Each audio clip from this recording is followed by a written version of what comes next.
Tinubu's first term as governor between him and Dr. Akerele. Then it happened between him, second term, he and Femi Pedro. You see, but what I feel is, if you want to wrestle a pig, I'm not using that, you know that you're going to be coated mud. You're going to, you shouldn't mind the mud. You see, there's no pig here, as it were. But the issue is, anytime you become deputy, you accept to become deputy to somebody, except the man dies. Look at what's happening in Ondo State, for instance. It happened in Taraba State when the governor became incapacitated. It happened even in Nigeria, where Jonathan did not even know that his principal, Umar Yar'Adua, was traveling out. He wasn't even informed. They denied Jonathan from the day Yar'Adua was sick till Yar'Adua died. Jonathan did not set eyes on him. That was the vice president. I'm not talking about governor. So we need to reform, we need to amend our constitution to state clearly the roles these people play. Because as it were, the deputy governor is at the beck and call, is at the mercy of the governor.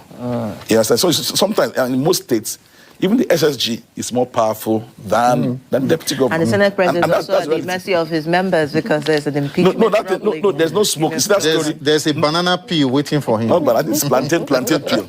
Because whether I like it or not, it's something you cannot wish away from the Senate. The senators are not happy.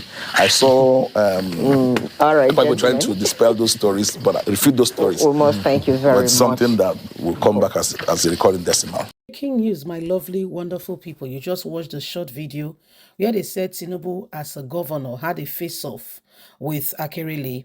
Remember the woman that was his deputy at his first tenure, and it ended in tears for the old woman. Remember that woman? Yeah, Tinubu's first deputy governor, when Tinubu was to become a president, and she said, I know the person I worked with, so they looked for every avenue and every way, to get her to say that Tinubu was a good man and what have you. So many things followed. And again, they began to expatiate on, the role of the deputy governor or the role of a vice president. Our constitution needs to be crystal clear on what is the role of the deputy governor or what is the role of the, vice president. And you can hear them saying, until, from when late Umaru Yar'Adua was sick to when he died, Jonathan did not know. He did not see him until they took him out of the country. All that happened, Jonathan was not aware. You can see the face of going off in Edo State or Ondo State. This is what happened. These people are at the mercy of their principal, and this is what is going on. So every single person, we need to understand that our constitution is so selfish, selfish orientated, and it's all about the man at the top. When you make one person, the star, and every other person needs to when you are not God, become subordinate, what happens is it creates a rancor in the system because other people must be given opportunity to thrive. Other people must give an opportunity to stand. And so a good leader is somebody who gets its members, everyone involved, not you. Carrying out the duty, then they hail you as some superhero. It does not work. Please don't forget to give us a thumbs up, like us, share, subscribe. Let's get all the details.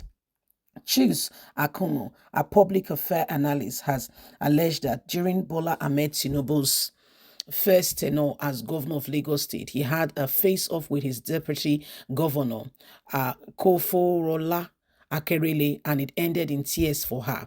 He said that those who fail to learn from history are condemned to repeat the same mistake.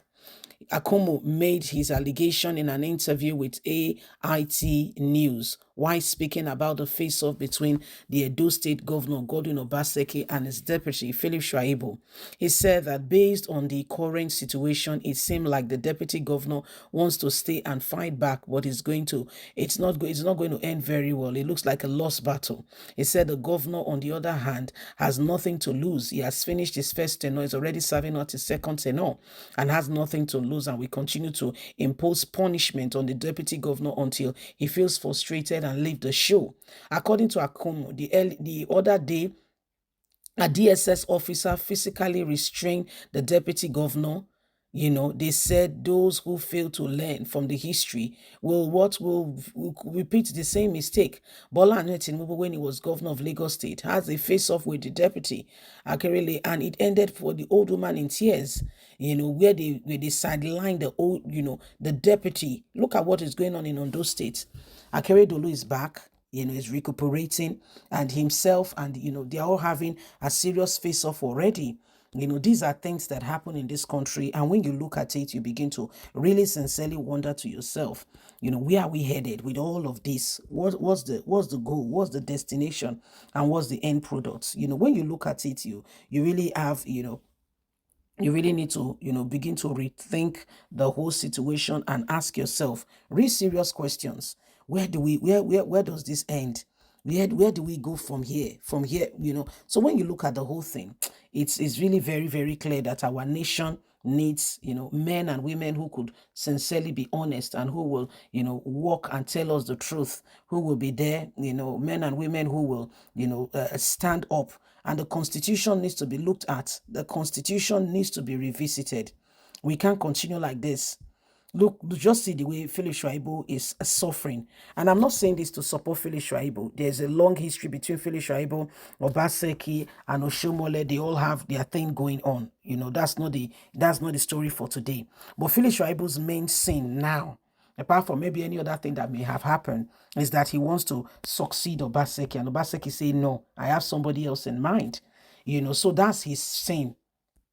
That's the main sin of Philip Shuaibu. That's to tell you how people are and how things are going. So if anything is going to change and we're going to get a nation where truth and honesty becomes our watchword, we need to rise up. Look at our guy. Just look at the president of the nation. It has started already, where you ostracize the other person because you are the president.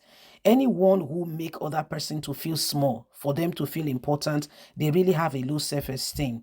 They have something to prove. They feel very little. And so they feel by putting down others, it will make them shine or give them a place up there. No, it does not work that way. You rise by lifting others. You are more supported by supporting others.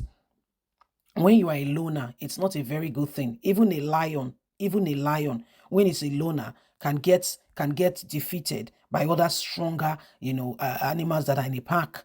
So you cannot walk alone. You need somebody else, as somebody else needs you. So that selfishness that raises and rises in Nigerian, politics needs to come to an end. A definition needs to be put in place. What is the role of the vice president? So or deputy governor is a clear-cut demarcation.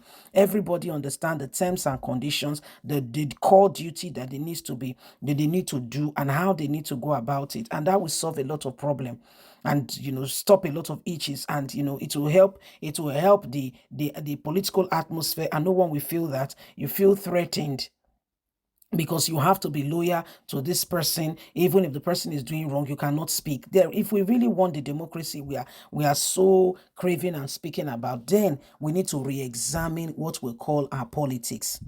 So guys, this is what is happening. We'd love to really hear from you. Please don't forget to give us a thumbs up, like us, share, subscribe. Let's get so that you can get all the details always. Bye for now.